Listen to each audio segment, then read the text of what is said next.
Hello everyone, आज है 22 जनवरी और आज इस वीडियो में हम बात करने जा रहे हैं साउथ इंडियन बैंक के बारे में। देखिए, 18 रुपए का ये शेयर है और देखा जाए तो एक अच्छी रफ्तार इसने पकड़ी जरूर थी, लेकिन उसके बाद ये थोड़ा बहुत सही लेकिन करेक्ट होता हुआ नजर भी आया। वीडियो में हम डिस्कस करेंगे कि जिस प्राइस पे ये शेयर ट्रेड कर रहा है, क्या वो प्राइस अट्रैक्टिव है कि नहीं, और खरीदारी के मौके यहां पर बन भी रहे कि नहीं, और अगर बनेंगे तो कहां पर बनेंगे। वीडियो को शुरू करूं उससे पहले अगर आपने अभी तक चैनल को सब्सक्राइब नहीं किया है तो प्लीज अभी इसे सब्सक्राइब कर लीजिए, क्योंकि आगे भी बहुत सारे वीडियोस हैं जो आपको काफी ज्यादा हेल्प करेंगे।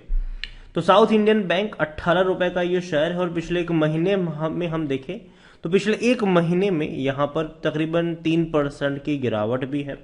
इस बीच 15 रुपए तक भी गया था, वहां से 20 रुपए का जंप भी लगाया, लेकिन उसके बाद लगातार ये टूट रहा है थोड़ा थोड़ा करके। अगर हम एक साल की बात करें तो पिछले एक साल में साउथ इंडियन बैंक के शेयर में तकरीबन 100% का ग्रोथ भी है। 7-7.5 रुपए का शेयर लंबे समय तक वहां पर रहा, बहुत लंबे समय तक, लेकिन जब फटा तो एकदम से तेजी आ गई, बहुत बड़ी रफ्तार आई। लेकिन अब करेक्शन दिखाएगा ये, क्योंकि अगर आप 3 साल का भी ग्राफ देखोगे तो ऐसी रफ्तार हम पहले भी देख चुके हैं। इवन 10 साल का भी ग्राफ देखो तो ऐसी रफ्तार हम पहले भी देख चुके हैं।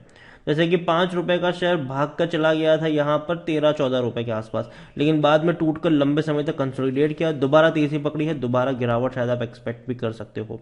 क्योंकि अगर आप 10 साल का भी इसका ग्राफ देखोगे तो पिछले 10 साल में यहाँ पर 29% की गिरावट है, और ऐसी रफ्तार पहले भी आ चुकी है अगर आप देखो तो, लेकिन गिरावट भी है। और जो सबसे बड़ी चीज जो नेगेटिव है यहां पर, जो मैं बिल्कुल भी पसंद नहीं कर रहा हूं, वो ये है कि ये एक मुर्दा शेयर है। तेजी आती है तो अच्छी रफ्तार आती है, लेकिन बाद में वो नीचे की तरफ लेकर जाते हैं। मतलब लॉन्ग टर्म में उतना बड़ा पोटेंशियल नहीं है। ऐसा नहीं कि आप खरीद के इसको भूल जाओ, क्योंकि अगर आप देखो तो 10 सालों में जो इसका हाई बना है वो 34 रुपए का भी नहीं है, 33.85 रुपीज का हाई है। और जो लो बना है वो 4 रुपए 90 पैसे के आसपास, मतलब 5 रुपए का लो है और 34 रुपए का हाई, आप मान के चलो ऑन एन एवरेज। और 10 साल में ये बहुत ही पुअर परफॉर्मेंस है, ठीक है, कि ये मूव ही नहीं कर रहा। अगर नो डाउट डबल हो भी गया, ठीक है, वापस वहीं आ रहा है जहां से शुरू हुआ था। मतलब कि नीचे पे खरीदो, ऊपर पे बेच के भाग जाओ।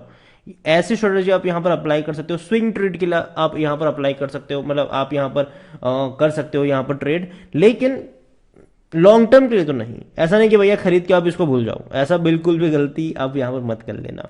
यहां पर देखा जाए तो स्मॉल कैप कंपनी है, ये स्मॉल कैप बैंक है कह सकते हो। 3,840 करोड़ के आसपास का इसका मार्केट कैप है। वॉल्यूम देखे तो 1,40,40,00,000 के आसपास का, मतलब अच्छी क्वांटिटी में शेयर ट्रेड जरूर हो रहे हैं। शेयर होल्डिंग के बारे में हम आगे बात करेंगे, लेकिन उससे पहले अगर हम बात करने जाए कंपनी को लेकर, तो यहां पर साउथ इंडियन बैंक की एक अच्छी बात यह है कि धीरे धीरे कंपनी जो है वो फोकस कर रहे हैं अपने क्वालिटी लोन बुक को लेकर।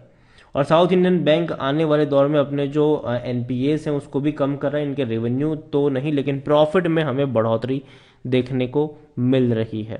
यहाँ पर according to Moneycontrol user 100% लोग कह रहे हैं खरीदारी करो, 100% लोग। और तो और अगर हम यहाँ पर नजर करें तो भैया इनसाइडर ट्रांजेक्शन समरी अगर आप देखोगे तो नहीं है। 2019 में आखिरी बार हुआ था, उसके बाद कोई देखने को नहीं मिला।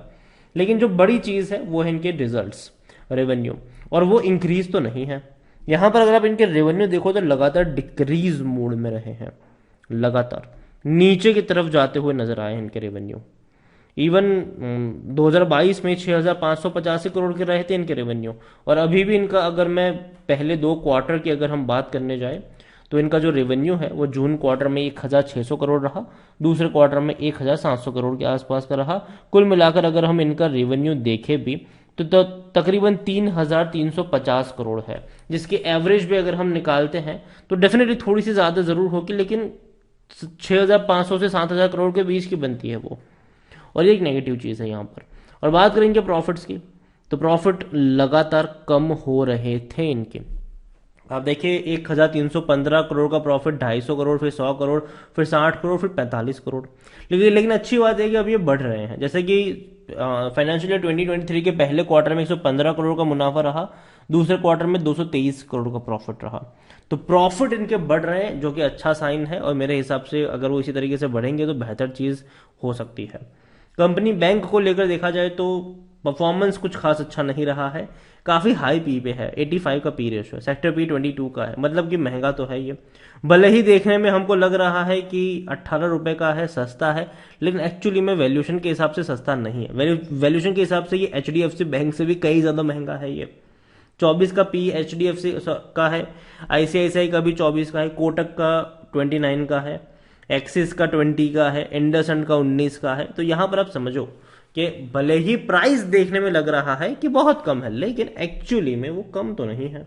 और यही वजह है कि सिर्फ 50% एनालिस्ट ही खरीदारी की बात यहां पर कर रहे हैं।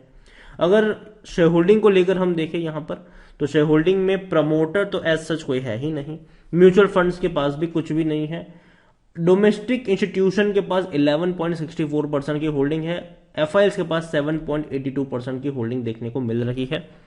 रिटेल और अदर्स की अगर हम बात करें तो वहां पर 80.55% की होल्डिंग है, और ज्यादातर होल्डिंग रिटेल इन्वेस्टर्स के पास ही है, 55.35%। मतलब कि यहां पर जो खरीदारी हो रही है वो सिर्फ रिटेल की तरफ से हो रही है। बड़े बड़े फंड हाउसेस उतनी बड़ी क्वांटिटी में यहां पर नहीं है, और प्रमोटर भी एज सच कोई यहां पर देखने को नहीं मिल रहा है साउथ इंडियन बैंक में। तो देखो अभी के लिए मेरा वर्डिक इतना ही है साउथ इंडियन बैंक को लेकर कि 18 रुपए में उतना अच्छा नहीं मानता हूं बाइंग के लिए इसको। जहां तक खरीदारी की सलाह है, मैं यही कहूंगा कि अगर आपको साउथ इंडियन बैंक में खरीदारी करनी भी है तो एटलीस्ट गिरावट का आपको वेट करना चाहिए, क्योंकि अगर इनका शेयर प्राइस को अगर आप देखोगे तो हमें हर बार देखने को मिला है कि बड़ी रफ्तार के बाद थोड़ा सा कॉशियस होने की जरूरत होती है, और इस बार वैसे ही बड़ी रफ्तार आई जरूर है, लेकिन अब नीचे की तरफ ये जाता हुआ आपको नजर भी आ सकता है। तो साउथ इंडियन बैंक खरीदारी करी है तो मेरे हिसाब से थोड़ा बहुत पार्शली प्रॉफिट आप यहां पर ले सकते हो।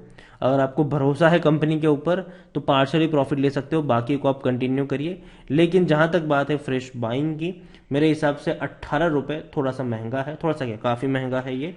और इस बैंक को अभी और प्रूव करना पड़ेगा, अपने क्वार्टरली रिजल्ट्स और अच्छे यहाँ पर शो करने पड़ेंगे, और क्वार्टरली रिजल्ट्स भी इनके बहुत जल्दी आने वाले हैं। 24 जनवरी को इनके क्वार्टरली रिजल्ट्स भी आ रहे हैं, तो वो दिन काफी अहम होगा कि कैसे रिजल्ट्स आते हैं। और एक्सपेक्टेशन अब इनसे ज्यादा बढ़ चुकी है, जैसे कि लास्ट क्वार्टर में 200 करोड़ से भी ज्यादा का प्रॉफिट था, तो इस बार एक्सपेक्टेशन यही होगी इनसे कि भैया एटलीस्ट उतना तो हो या फिर उससे ज्यादा हो, लेकिन कम नहीं होना चाहिए। इवन इनके रेवेन्यू से भी ज्यादा एक्सपेक्टेशन अब बढ़ चुकी है, तो कहीं ना कहीं कंपनी बैंक के रिजल्ट्स बहुत ज्यादा अहम हो जाएंगे अभी के वक्त में कि कैसे आते हैं। तो पहली चीज तो ये कि खरीदारी करने के बारे में सोच भी रहे हो तो पहले एक बार नतीजे आ जाने दीजिए, नतीजे को देखिए कि कैसे आते हैं, उसके बाद कोई फैसला लीजिएगा। और शायद मुझे लगता है कि नतीजे के बाद हो सकता है कि शायद थोड़ी बहुत प्रॉफिट बुकिंग भी आपको यहां पर देखने को मिल जाए।